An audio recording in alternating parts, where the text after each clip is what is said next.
Okay, you're still here, which means you are enjoying this activity. Thank you for sticking around and continuing to play it. Animal number 12. This animal can walk in the desert for a long time. It stores fat in their back. It's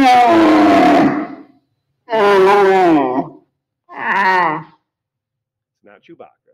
And it also produces a milk so rich in nutrients they can survive on it for kind of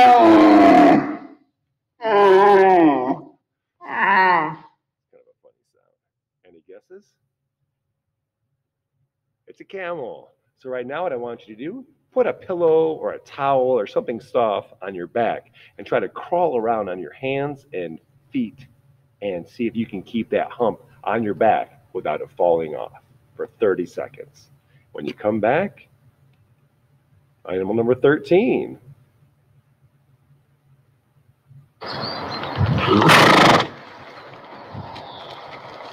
Okay, this animal can gallop at speeds for 40 miles an hour, drinks 10 gallons of water every day, and are very popular with human beings.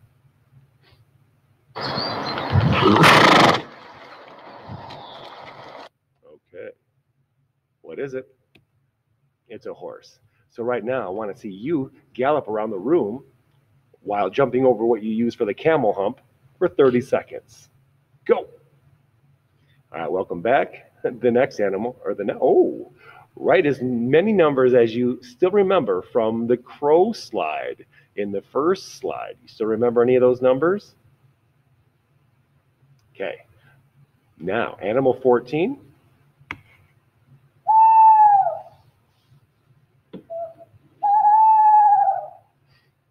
Okay, this animal asks a lot of questions, one question, and has binocular vision.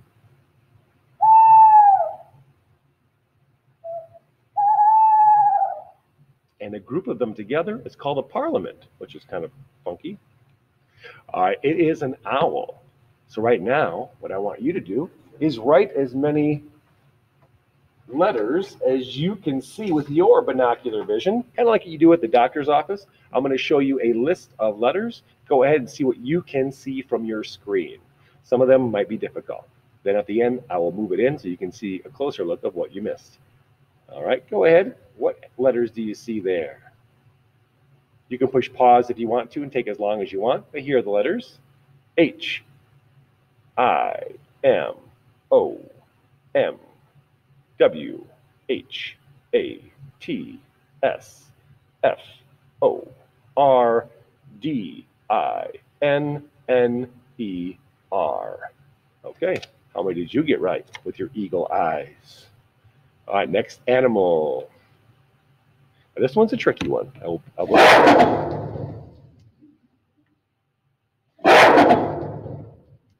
Okay, this animal builds nests in trees.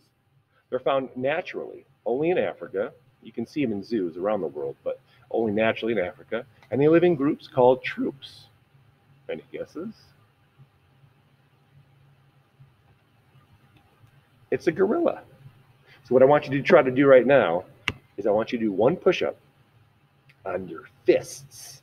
Use something soft because gorillas, when they walk, they can be bipedal, which means they can walk on two legs, but also what they use is their longer arms and the back knuckles of the back of their hand. They can use that to stabilize. So they have really strong hands and knuckles. I want you to do one push-up on your knuckles or put yourself in plank position on your knuckles for 10 seconds. Let me hear that gorilla sound one more time.